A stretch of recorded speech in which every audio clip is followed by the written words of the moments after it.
Andy Serkis, so great to have you on Sunrise. Thank you, thanks for having me. Now, not only do you co-star in this film, but you also direct it. And it's a very ambitious film with some new technology, and you take it to the next level. You know, we've seen versions of Mowgli and Jungle Book before. Why did you feel compelled to take this one on? I have to tell you, it was the script that landed on my desk back in 2013, which really linked back very closely to the original source material, to the book, to Rudyard Kipling's book.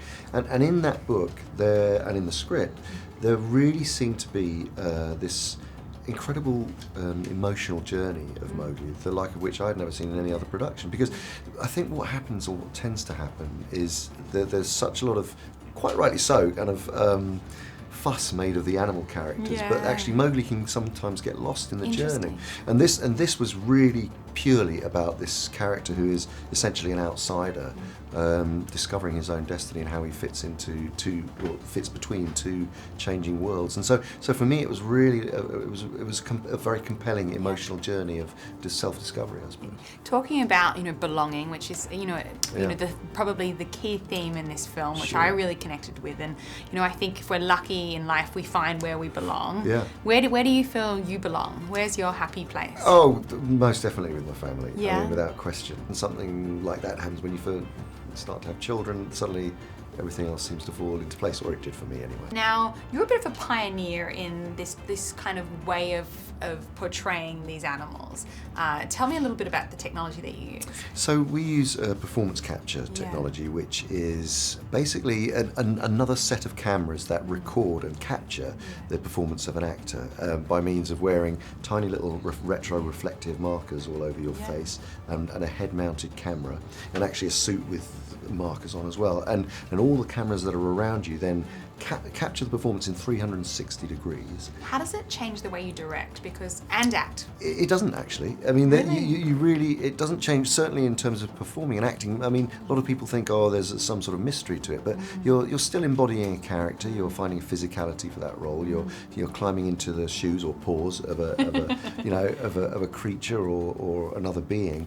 But essentially, it is about building a character. And as far as directing is concerned, there is a process there for sure, because you can't just shoot on live action sets. You have to do separate passes and with the camera, and particularly in this movie, we had a sort of a very hybrid way of working, because we had our A-list cast playing these incredible animal characters, and we shot all of them for 3 weeks. They did the whole movie in 3 weeks. Wow. Concentrating on their performances as the animals, with Rowan, who was playing Mowgli. And then we had to shoot Mowgli's side of things over the course of the next few months on real sets. Over the next 10 years. Over the next 10 years, exactly. Now, you play Baloo, which is this very lovable bear who is really the teacher. He often teaches through tough love. Do you remember who has been your kind of greatest teacher? Yeah, I mean, I had a great teacher in an uncle that I had who basically taught me to, go out into the wild, who taught me bird watching and taught me kind of how to make things, how to carve things with all that kind of stuff. And so I was very lucky to have that experience.